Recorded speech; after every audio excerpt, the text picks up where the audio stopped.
Hello, everyone, and welcome to our noon seminar today.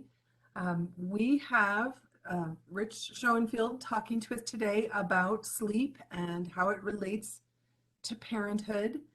If you have questions during Rich's presentation, go ahead and put them in the chat, and I will pass them on to him when it's a good time to do that.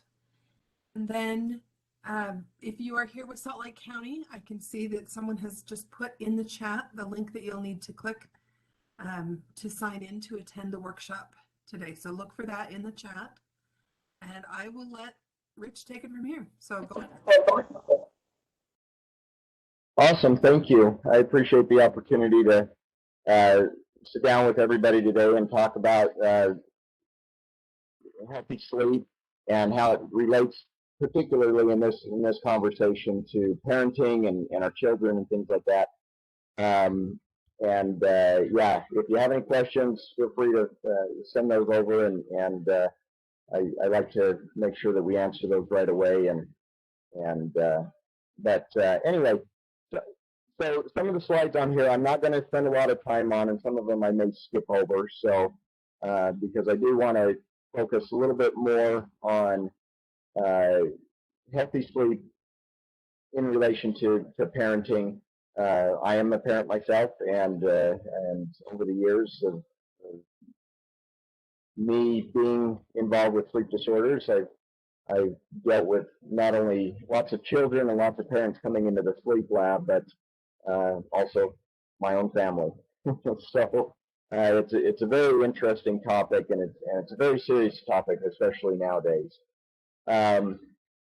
So as I was introduced, my name is Rich Schoenfeld. I'm a registered polysomnographer, so I'm a registered sleep technologist. I've been performing and sleep disorder diagnostic testing and working with patients and physicians and educating since 2003.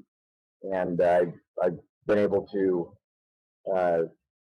work all over the nation and in several states and with a lot of physicians and patients. And I've learned a lot while I've been able to do that. Okay, so I always like to introduce these topics with what is sleep. I think we generally know what sleep is. We basically lie down at night, and some of us during the day, like myself, and we kind of go into an unconscious mode, and in order to survive, and we call that sleep. Now, I do like to break sleep up, not only in quantity, because we often hear about quantity of sleep. Are you getting your 8 hours of sleep? Are you getting your 8 hours, 8 hours, 8 hours? But we need to also focus on quality of sleep. And sometimes that's overlooked a little bit, and I will get into that a little bit more. But sleep, it's just as essential to survival as food and water. And sleep deprivation is very detrimental to our overall well-being. It contributes to multiple brain functions, including how our neurons communicate with each other, but it also affects how our overall physical body is working as well. And I like how it basically suggests that it's kind of a housekeeping role. We during the day, during wakeful hours and things like that, we build toxins up in our brain specifically, but also our body. And sleep helps to remove some of those toxins that are built up during wake. Okay, so kind of continuing this, it affects our brain, heart, and lungs. So basically, our major main organs are metabolism, immune function, mood, disease resistance, and research is showing, and there's a lot of research, chronic and poor quality sleep increase our risk of high blood pressure, cardiovascular disease, diabetes, depression, obesity, and those are some of the main ones among other disorders that or illnesses that are linked to poor sleep. So, like I said, quantity is often brought up, and I like to focus on this for just a minute, just because it is important. The quantity of sleep that we are getting varies by age, and so you'll notice down here, infants, the 4 to 12 month age group, they need a lot of sleep, and that relates to us as parents because if many of you might know, if you've had a newborn in the house, that they sometimes don't seem to sleep a lot, and some newborns don't. They may have something else going on, and perhaps they don't sleep a lot, and they're not getting this 12 to 16 hours. But in a normal infant, they should be sleeping quite a lot. Now, do they get all that at one time? No, they kind of get it in 2, 3, 4 hour spurts. Then they wake up to eat, or they get a little fussy, things like that, and then they should fall back to sleep. And then as we age, we start to progress, and you'll start to see here how the number of hours that an individual needs as they're aging up into adulthood diminishes. And these are general consensus hours to go by. Not everybody's the same. Some individuals need less, some individuals need more. But generally speaking, this is the number of hours that an individual needs as they're aging and going from an infant through their childhood and teenager years into, and I do like to point out that versus teenager 8 to 10 hours, I like to include the early 20s as well, that the early 20s as an adulthood probably need closer to the 8 or 9 hours. Sort of like a teenager, and then from adulthood, as we start to get above that early 20 years, that 7 to 9 hours. And like I said, some adults do very well on less than that, but that's the exception to the rule. Okay, so continuing, we talked about quantity of sleep, but we want to also talk about what is healthy sleep, and we'll get into how this relates to us as parents and probably grandparents or people that maybe do care for younger age children, that I would also call parenting, even if you're not the biological parent. But what is healthy sleep? So you lay down to go to sleep, generally speaking, if you're falling asleep, somewhere around the 15-minute mark after lying down to go to sleep. You regularly sleep a total of 7 to 9 hours as an adult in that 24-hour period. And while you're in sleep or in bed, your sleep is mostly continuous. A bathroom break here and there is probably okay. And then, yes, being a parent, especially the newborn, you're probably not going to get that continuous sleep. But we'll talk about that as this slideshow continues. You wake up feeling refreshed. And I know that's hard in today's world. I think we're all experienced enough to know that we don't always wake up refreshed. And there's various reasons for that. But we want to make sure that that's something on our mind, that if we're chronically not waking up refreshed, that there's probably something wrong. You feel alert and productive during your waking hours. And so I do like to point out this little note here. A dip in alertness during daytime hours is natural, and napping is a very common thing, and napping is actually a healthy behavior for many adults. And we'll talk about that a little bit. And then if you have a bed partner or family member, they don't notice any disturbing or unusual sleep behavior, such as snoring, pauses in breathing, or significant restlessness. So just a few things to keep in mind there. Okay, so along with this, I always like to share what is going on during sleep, because healthy sleep includes different stages of sleep that we transition through the night.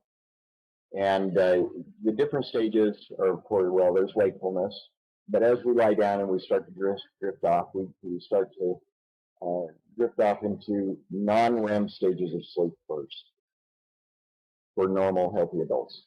And those consist of stages 1, 2, and 3.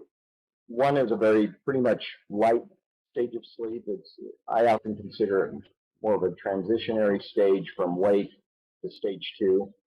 Stage 2 is still a light stage, but we spend about 50% of our night in a normal, healthy adult in stage 2. And then stage 3 is our deepest stage of sleep. That's where we see a lot of brainwave, slow wave brainwave activity, and I'll show you an example of that. And then we possibly and hopefully move into rapid eye movement sleep. And this is often considered the sleep where we would be dreaming. And then these sleep stages will actually cycle through these non-REM and REM stages, sleep stages throughout the night. So we'll fall asleep, we may cycle to 2 and 3 and then into REM, and then we kind of return back to possibly 2, 3, maybe 1, and then cycle through that. And here's an example of this cycle over about an 8-hour period of time. You can see where this individual, well, not an individual, but the graph, person falls asleep, they stay in stage 3 for a while, they go into REM, and you'll notice that as the night progresses towards morning, we see less stage 3, and our REM cycles get longer and longer. And often this is why a lot of people feel like they maybe remember their dreams more as they're waking up early in the morning. Maybe they wake up right before their alarm clock goes off, because we do get a lot more significant REM sleep normally as the night progresses in the morning. So these are just the different brainwave patterns. These are a sample. These are a very small sample of the different brainwave activities that occur. Stage 1 and REM actually have very similar patterns to what's going on during wakefulness, but there's some significant differences that we look at when we analyze sleep studies so that we can determine whether or not that person is asleep. But there's some similarities. And then you'll notice here in stage 3, we have these very large brain waves. These are called delta waves, and they progress significantly through stage 3.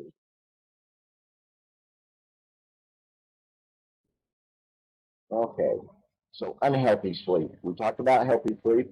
What is unhealthy sleep? And this is going to come into effect here in just a little bit, because as we're being involved with our families, with children and things like that, we need to start to recognize, are we transitioning from healthy to unhealthy? And what are those, what does that look like? What am I supposed to be aware of? And if we're not aware of what's going on, we won't know what to do to fix it, or we won't take the steps to fix it. So regularly missing that 7 to 9 hours of sleep. Now, like I said, this is the generalized. Some people do okay on less, but that's the exception. And some healthy adults need more than 9 hours, but generally speaking, somewhere in the 7 to 9 hours of sleep. And sleeping too long can also be detrimental for a lot of normal, healthy adults.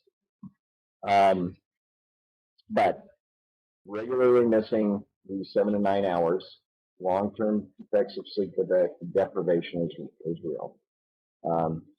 Compromises our mental abilities, puts us physically at risk. And then there's a lot of those linked other illnesses, such as cardiovascular disease, high blood pressure, hypertension, high blood pressure, stroke risk, things like that, weight gain that are associated with this sleep deprivation. But these 3 words up here, kind of tired, cranky, out of sorts, I think those are pretty good ways of describing what a lot of us may feel like if we're being sleep deprived. Are we often tired throughout the day? Are we irritable? Do we just not feel like we're not getting things done. Maybe we're depressed or things like that. Keep these things in mind. So I'm not going to spend a lot of time on this, but there's a lot that is affected from these sleep disorders. And these numbers are a little bit older, but it says somewhere in the 50 to 70 million Americans. That number is rising, have some sort of sleep disorder, from insomnia to something like sleep apnea. Snoring is very, very common. More common in men than women, but it's very common in both sexes. A lot of us are unintentionally falling asleep during the day, maybe behind the wheel, at a stoplight, maybe at work or school or things like that. Maybe we want to go see a movie, and even during an exciting movie, so to speak, not even a boring one, we're falling asleep. And then these automobile accidents and things like that are on the rise as well due to sleep deprivation. Insomnia is the most commonly reported, and that can be associated with many, many, many circumstances. There's chronic and short term. Sometimes now chronic is less common, but a lot of times the short term insomnia are created because of stress at work, stress in the family, newborns waking up, forcing insomnia on many of us. But this number too, 50,000 premature and preventable deaths occur each year as a result of these overwhelming sleep disorders that we experience as humans. So, once again, keep these things in mind. Memory. It does affect long and short-term memory. Mood. We become irritable, depressed. Our anxiety levels go up. Things like that. Our thinking and concentration is affected. Accident rates increase. Our immunity is weakened. High blood pressure is directly related to a lot of sleep disorders. Weight gain, low sex drive, heart disease, poor balance. All of these are things that we need to be aware of, symptoms, signs that we need to be aware of in order for us to say, hey, there's something wrong. I need to find out how to fix this.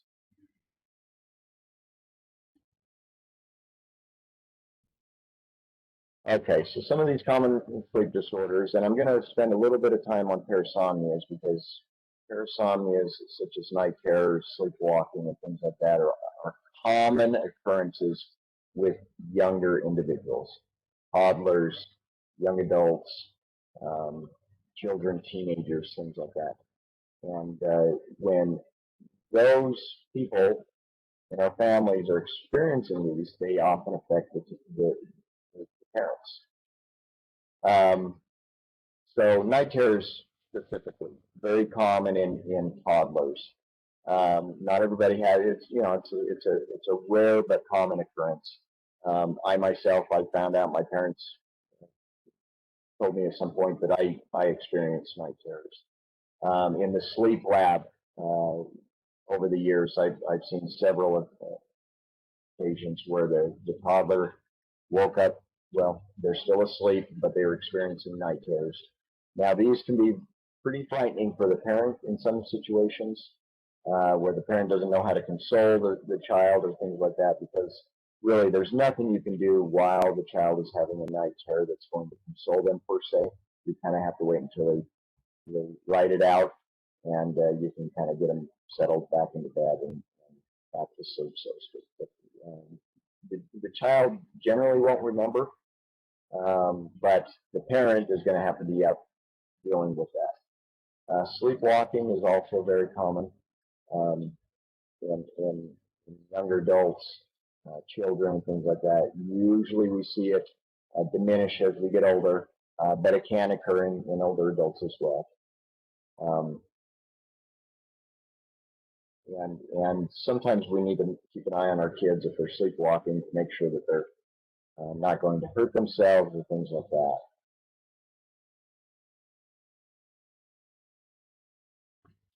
Okay, so there's over the last few days, I've been trying to find a little bit more information that was more relevant to um, how we're, as parents, how we're dealing with um, possible sleep disturbance caused by children or family relationships and situations. So, sure. Rich, we have a question in the chat that I think would be helpful. Oh, Someone yeah. is asking, what is the difference between a night terror and a nightmare? Okay, I used to have a video.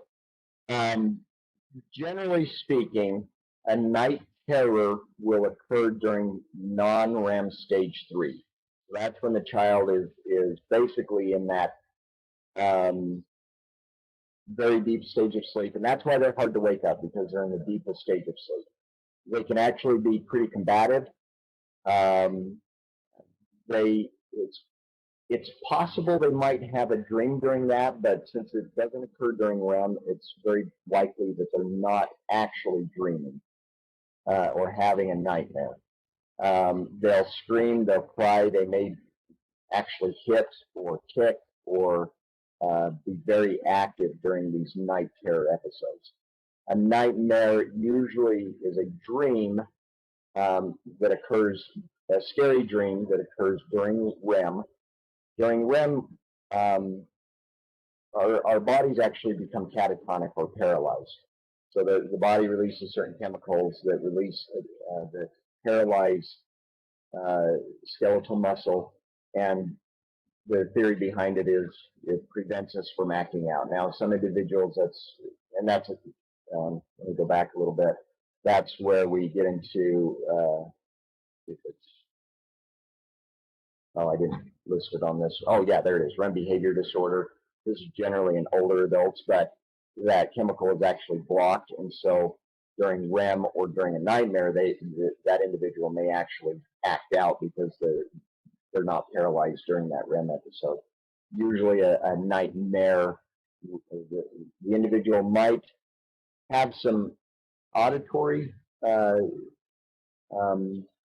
expression where they might cry or moan a little bit or things like that, but generally speaking, they won't have a physical reaction to that because of the paralysis that occurs during REM.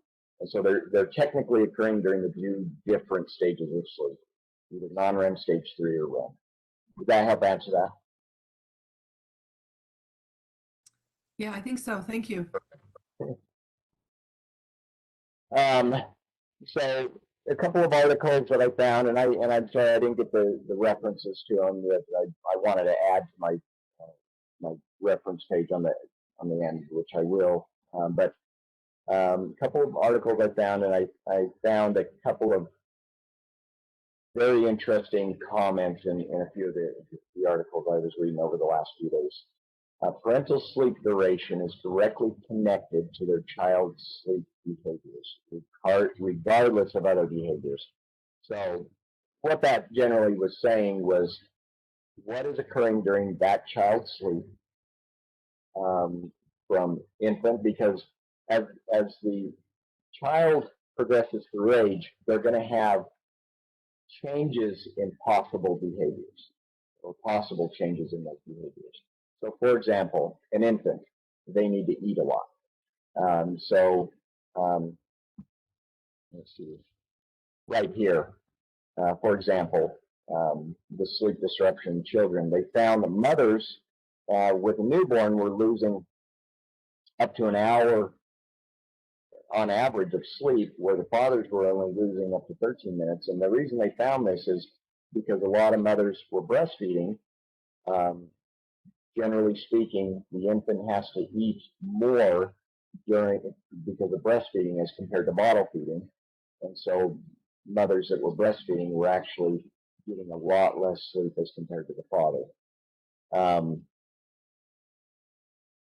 So that's an example of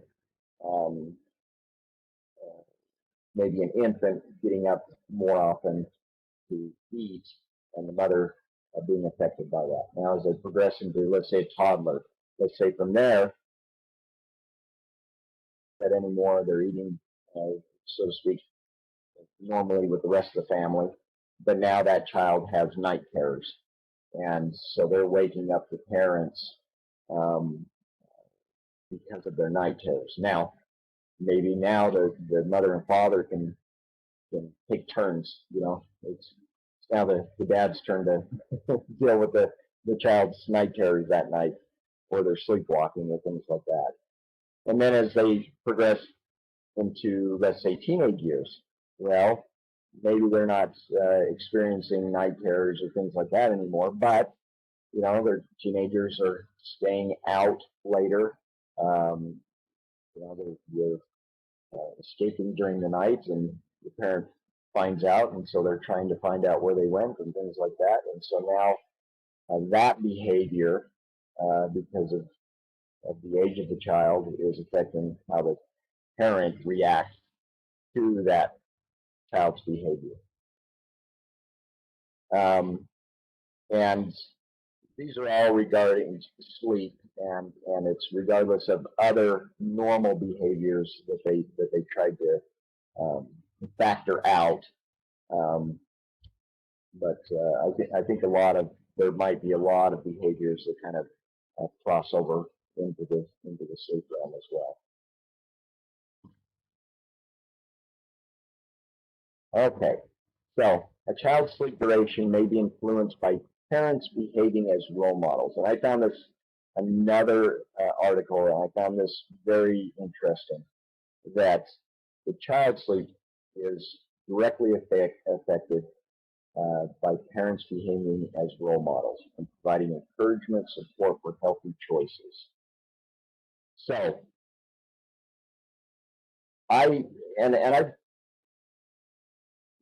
this kind of hits personal to me because I have a very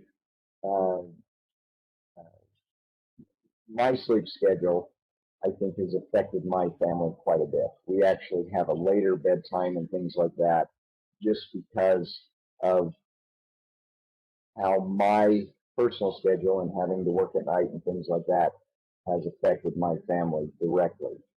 And it's very difficult. I found it very difficult, at least for my family, to provide a, so to speak, normal bedtime experience for my children as they were growing up, because a lot of times I wasn't home, and so my wife was dealing with a lot of those bedtime routines and things like that by herself many nights of the week. And so that's an example of how the rest of the family can be influenced by the parent or parents of how they're going to sleep as well. And so many times just the parents getting into a good routine, setting an example of maybe turning off screens, electronic devices at a certain time, exercise routines, good bedtime and wake up consistent times, and healthy eating choices and things like that provided a better opportunity for the rest of the family to get into those healthy bedtime and sleeping routines.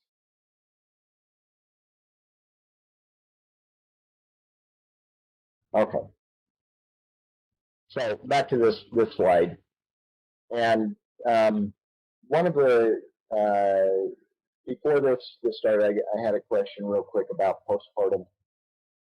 So some of the research I was just, or some of the reading I was doing on some of the research that's, been done, is that they did find an increase in postpartum depression for a lot of women. And I believe, I didn't put the note on this slide, but I think there was a slight increase for those that were breastfeeding due to the number of times that women who breastfed actually had to be awake with the child because more often were uh, the infants waking up to breastfeed as compared to bottle feeding. And so that was causing a little bit extra sleep deprivation on the mother's side. And there is some evidence out there that's been shown that some of this postpartum depression is increasing because of some of that sleep deprivation. I didn't know how better to put this. It was kind of a weird comment, but anyway, they did find that those parents that had a certain amount of sleep before they had their children, they did say that after a certain age,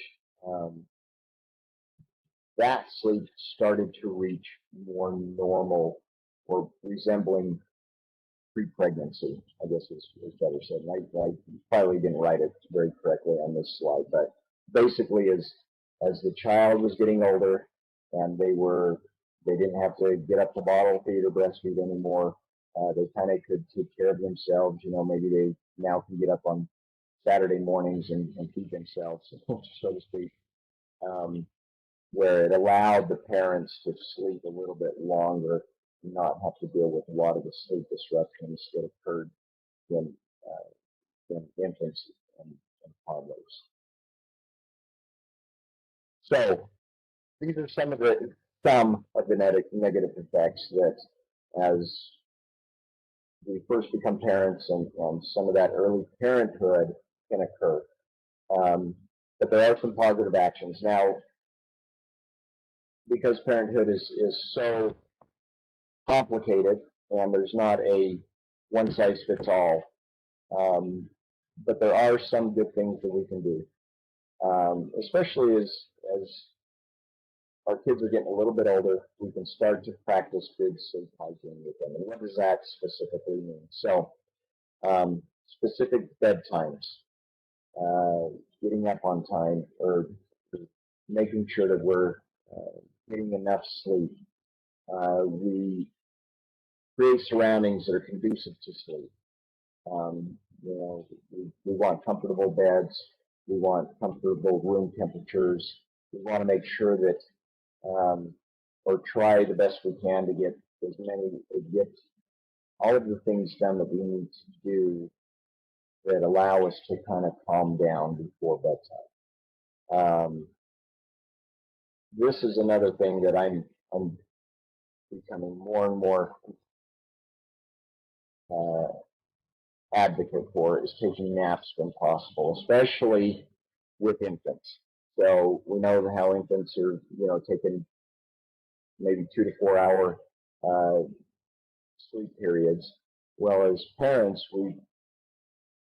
especially if there's a parent that is doing most of the caretaking throughout the day, take advantage of those times to take short naps. And I emphasize short naps. We don't want to cycle through too many of the sleep cycles, which could be up to around 90 minutes. But if you're taking a short nap around the 20, maybe 30-minute time frames, when you get a chance, when your infant is asleep, that's a very good thing to help that parent who is having a lot of sleep deprivation caring for that infant or young child. There's a lot of articles that are coming out as well that are focusing on, and there's some CDC reports and things like that too, that are focusing on suggesting that parents make sure that they're taking time to care for themselves. And what that means is we need to be conscientious of what we're doing as adults and parents, because it does affect how we interact with our children and our families. So, like I said, if we're not sleeping well, we're irritable. How's our interaction with our kids? If we're getting sleep deprived, I know, and I'm, of course, guilty of this as well. Kids get irritating, but if we're well rested, they're, so to speak, less irritating than when we're sleep deprived, and any little thing can set us off. You know, take breaks, take naps, and try to make sure that you're focusing on your health as a parent, your exercise, your sleep times, your diet, and your interaction with the rest of your family to make sure that you're conscientious of the possible negative effects that could be occurring. So these were some of the main points I wanted to point out on this slideshow. I'm not going to get too much unless you want me to, but some of the sleep disorders that we as adults need to be aware of, and this is the big one that we deal with in the sleep lab, is obstructive sleep apnea. And I'm going to kind of quit sharing or get out of the slideshow here for just a second, because I do want to share a questionnaire, and I'll forward this on after the presentation so that all of you have this. It's easy to Google. It's called the Stop Pain Questionnaire. And this is a very, very important questionnaire, in my opinion. It's been well researched, and they found that the more questions you say yes to, the higher your risk of obstructive sleep apnea. So, do you snore? And not only do you snore, but how loud is it? A loud snorer, and they use an example, for example, here, that can you be heard through a closed door? Or maybe your bed partner is now sleeping in a different bedroom, very common nowadays, or they're elbowing you to roll over, things like that. And is it often? Sometimes, you know, maybe you snore loud for one night and you don't snore loudly for, you know, several months.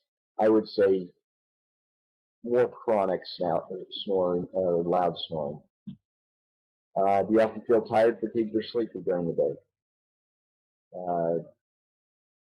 Often is a relative term, but if you feel like you're waking up more often fatigued and sleepy, that's something that you want to be conscientious of. Has anybody, for example, a family member, your spouse or bed partner or anything, observed you stop breathing, or do you choke or gasp during your sleep? And then do you have, or are you being treated for high blood pressure? So maybe you answered one of those as a yes, maybe you answered all four, maybe you didn't answer yes to any of those. But the more of those you answer yes to, the higher your risk of sleep apnea. Just as a screening tool goes up. And then it goes into these four others here. So this pain portion, your body mass index, so that's your height to weight ratio, and you can Google BMI calculator, put that in there, and that'll give you your BMI quickly.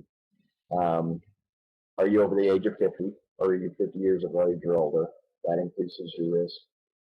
Neck size in men and women. So if you get the chance, do a quick measurement around your neck. If you're around slightly over 16 inches for women or slightly over 17 inches for men, that increases your risk. And then, sorry guys, just being male increases your risk as well. This is a great questionnaire. We've started to include it much more often in our screening for the patients that come into the sleep lab. We use it on every patient now. And this has been around for quite a few years. I can't remember exactly when it came out, but it's been around for quite a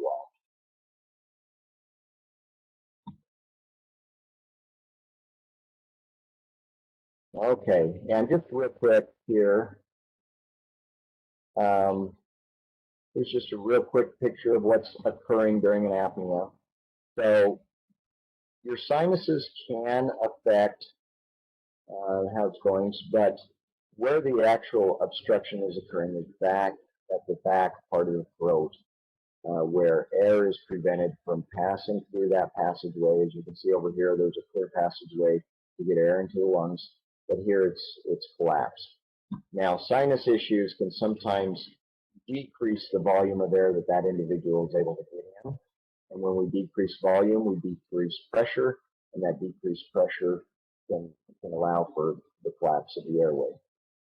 So if you do have some significant sinus issues, deviated septum, severe seasonal allergies, things like that, that can affect the volume of air that you're actually able trying to get down into your airway. But you may not have any sinus issues, and you could still have sleep apnea. Okay, so you talked about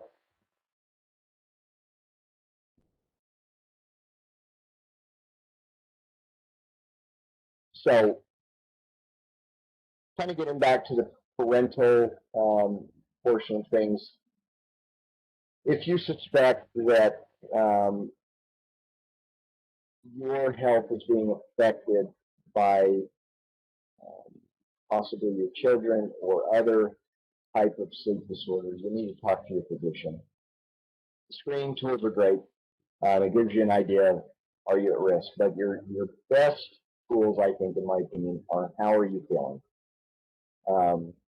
I would suggest for everybody, take out a notebook, get maybe a journal or something, open up your phone, open up a notepad, and start to take notes on a daily basis. At least I prefer at least a couple of weeks of what is going on and how you're sleeping. So, for example, and not everybody's sleep journal is going to be the same. Maybe some people will focus on certain things over others. But some of the things I would suggest putting in a sleep journal are what time you go to bed regularly. Is your bedtimes varying greatly? More than 15 minutes or so. If you're having significant variations in your bedtime, that could be a contributor. And maybe that's affected by when your kids are getting to bed, when you're waking up in the morning, how you're feeling in the morning, what did you eat during the day, when you last exercised, or when you last drank caffeine or an energy drink. Did you take a nap that day? How long was your nap? Things like that. Pretty much all of that should be, in my opinion, documented in a sleep journal for a week or two to say, hey, now I can take this to my physician. My spouse says that I snore loudly. They tell me quit breathing in my sleep, and I get that all of the time in the sleep lab. I'm here because my wife's told my doctor that I quit breathing during my sleep. And so spouses, family members, things like that can be very important in helping an individual get help. Don't think of snoring as, and I know we often see it as something that could be funny or embarrassing or things like that, but snoring, especially loud snoring, is very, very serious. But talk to your physician. And any physician can see you and talk to you about you and your child's sleep behavior, sleep patterns, and things like that. Children, yes, can have sleep apnea. It's more rare, but they can also suffer from sleep apnea. And there are our sleep lab at Lone Peak Hospital, we will see children from a certain age on up, primary children, things like that. There are sleep labs out there that will see children, so if you're worried about that. Because it does us no good as a parent to go into our kids' room and see them gasping or restless or even stopping breathing, because now we're worried about them. And we want to make sure that they have the best care that they can have and the best sleep they can have, but now we're worrying about it and it's affecting us. And then if testing is necessary, your provider can help you find a facility and maybe even a specialist that specializes in sleep to get you the testing and diagnosis and possible treatment and therapy to help. Oh, there's my, I forgot I had that. So there's the stop bang again. I'll like that. Just a real quick image of what a sleep test looks like. We hook you up to all sorts of wires and on your head and things. A lot of home sleep testing is also being done. It's not as comprehensive, but if you're worried about obstructive sleep disordered breathing, home sleep testing is a very good tool. But in the sleep lab, we can also pick up the other sleep disorders such as restless leg syndrome, periodic limb movement disorder, which is movement of the limbs, especially the legs, and they disrupt sleep. We can, in the sleep lab, we can distinguish between the two main types of sleep apnea. So obstructive is the most common, but central sleep apnea can also occur, and that's where the drive to breathe is actually controlled by the brain. And sometimes the brain just shuts down breathing for some individuals and says, hey, I'm not going to breathe. And then all of a sudden it panics and says, well, I got to start breathing again. So we can detect that in the sleep lab as well. There's an example of in-center and at-home testing.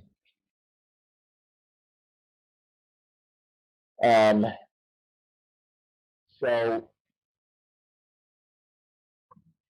I do want to leave a little bit of room here for Q&A if there's more questions out there. But what I want to focus on one more time is quantity. So just remember, you want to be getting enough sleep, but is it quality sleep? And if it isn't quality sleep, talk to your healthcare provider. Do these self-screening things that sleep journal, stop bang questionnaires, have somebody watch you in your sleep. If you don't have somebody to watch you, I don't know, you could probably set up your phone to maybe record for a little bit and see if it catches you snoring or things like that in your sleep, and possibly getting into the sleep lab. But also focusing on how you and your family members, your children, are interacting and getting to sleep, and whether or not you're consistent with the sleep, with your sleep behaviors, not behaviors, but I'm a little sleep deprived myself right now, so that's true. But we want to make sure that we're consistent with our sleep routines and getting the best sleep we can for ourselves and our family, because the better sleep we can get, the better we can be for our families and as parents. And then don't wait. If you feel that there needs to be medical intervention, don't wait. Get in and see your physician, because serious sleep disorders such as sleep apnea have a direct life-threatening effect on you, from increased heart attack risk, stroke risk, diabetes, high blood pressure, things like that. We want to be there for our families. So, I'll kind of leave it there and see what questions we have and see if I can answer them for you. Okay, I have some that came just to me. Awesome. One of them is, I do have a question. What does a good wind down before bed look like for adults? Okay. How long away from screens? What are the best practices? And a similar question asking about the blue light blocking glasses. So if you could address those. Okay, I'll real quick on the blue light. There is some, I'm not too familiar on that, and I apologize. I need to do a little bit more reading on that. What I have found, though, at least not the glasses, but I did read some articles that the blue light filters on our devices aren't necessarily helping. So if there's like the glasses and stuff, I haven't read anything specifically on the glasses, but the filters on our devices aren't necessarily helpful. So keep that in mind. In terms of a good routine, now this is once again an individual or a family thing that you might have to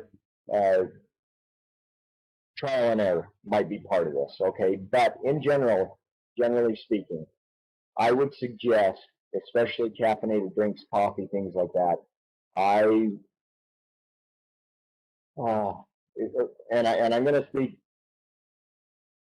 Let's say that the person has a normal sleep-wake schedule, so to speak. So they're awake during the day. This isn't including people like me right now. They work mostly nights, but this is for a person that sleeps through the night and is active during the day. I would personally, if this was me, avoid caffeinated drinks probably after 2 p.m., maybe at the latest 5 p.m., depending on that individual's bedtime. So energy drinks, cups of coffee, things like that. Mid to late afternoon is probably pushing it. If you're taking naps during the day, take a short nap, maybe no more than one. If you're really tired, maybe you can take another short nap, maybe at lunchtime, and then maybe when you get home from work or something. But the longer your nap time, it's going to probably turn into insomnia at bedtime. Other good practices, start to get in, well, bedtime is essential. Start to find out my bedtime should be at X time. So maybe you need to be up for work by 6 a.m. Well, around maybe 9 or 10, 11 at the latest for that individual, where then it gets in that 7 to 9 hours so they can be up at 6. For their kids, and the hard thing with kids is they actually have a biological shift in their circadian rhythms I forget when it exactly happens, but let's say mid to late elementary school age, where and into their early teens, where there's an actual shift in their biological clock that pushes that child to want to sleep later. And so a lot of times as parents, we want to get to bed or we want some wind down time ourselves. So a lot of times we're trying to get ourselves, this was never my family, but I knew families that were putting their kids to bed at, 6:30, 7 p.m. And they were having a very difficult time putting their kids to bed because the kids weren't ready. And so you kind of have to find that good balance of when, and taking notes and sleep journals is a good way to do this, is when is my child starting to get tired, and then encouraging more of that bedtime.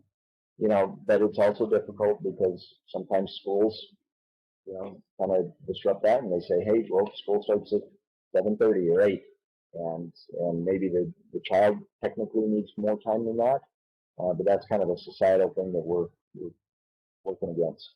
Other bedtime routines, bedtime stories, shutting off electronic devices, and this is once again another individual or family decision that you're going to have to make. But let's say, generally speaking, bedtime in your family is at 10 p.m. I would probably say a couple hours before that, and that is a tough thing to do. I haven't succeeded in that myself with my family. This is me not taking my own advice, but generally speaking, the consensus out there is about a couple hours before bedtime of turning those screen time off. I think that there's anything else, but yeah, sometimes and keep those routines, because what that routine does is it actually tells the brain, I'm starting to get ready for bed, and then it activates the brain to say, I'm going to start getting tired and I'm ready to fall asleep at around 10:30, for example. So that routine is actually training the individual for bedtime and it helps them fall asleep better. Did that help with that? I want to make sure that unless there was anything I overlooked in that. No, I think that was great. Another question that we have is it a good idea to listen to something to fall asleep, like music, podcasts, or white noise? Yeah, and that's actually very helpful for a lot of people. And I think there's some apps or even on YouTube and things like that, and they've done research on this, that I think it was even Beethoven, if I recall correctly. For example, they compared Beethoven and Mozart, and I can't remember which was which, but for example, let's say Beethoven was more conducive to activating stage N3 or deep sleep as compared to Mozart, for example. And so you might want to look that up. That was a while ago I read that, and I could be misspeaking on the actual creators of the music. But yes, white noise, music, something that maybe you put as part of your routine is very helpful for a lot of people.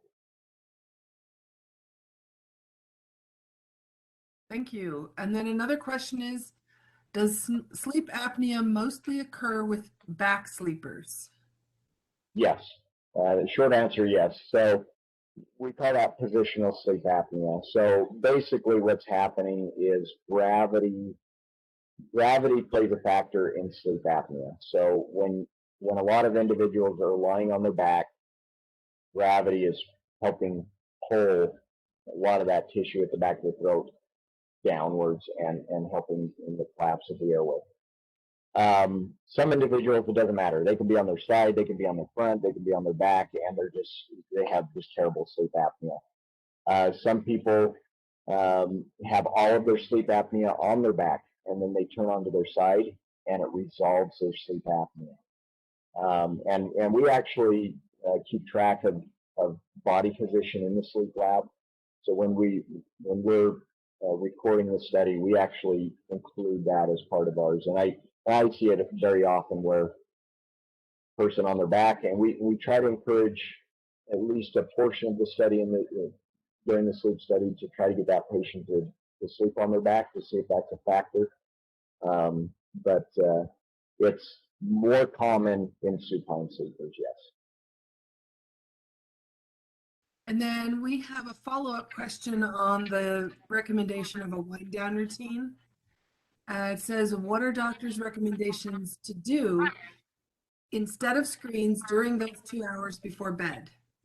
Not that I watch TV every night, but if it is meant to be a health habit, it should be consistent. Yes. Do they have a recommendation for those 2 hours?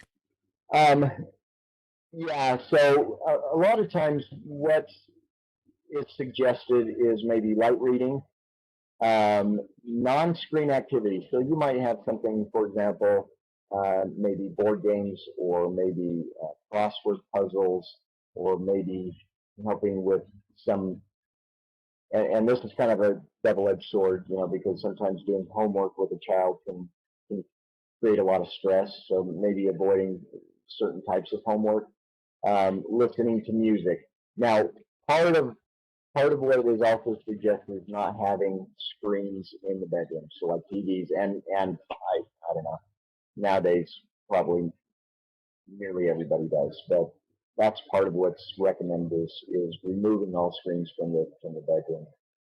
But I would suggest that anything from reading to playing music to bath time, things like that is consistent and away from the screens that allow a consistent routine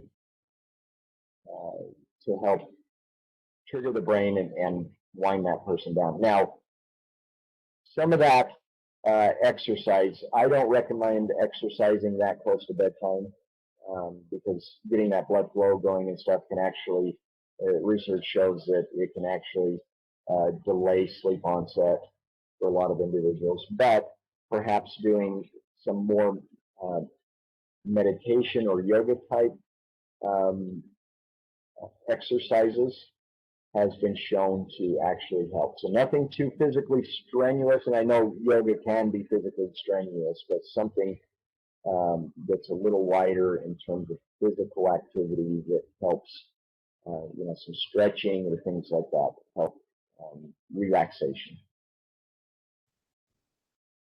Thank you. That was great. We are out of time, so we're going to wrap it up now. But thank you, Rich, for coming and talking to us about sleep. And the link for healthy lifestyles points is in the chat.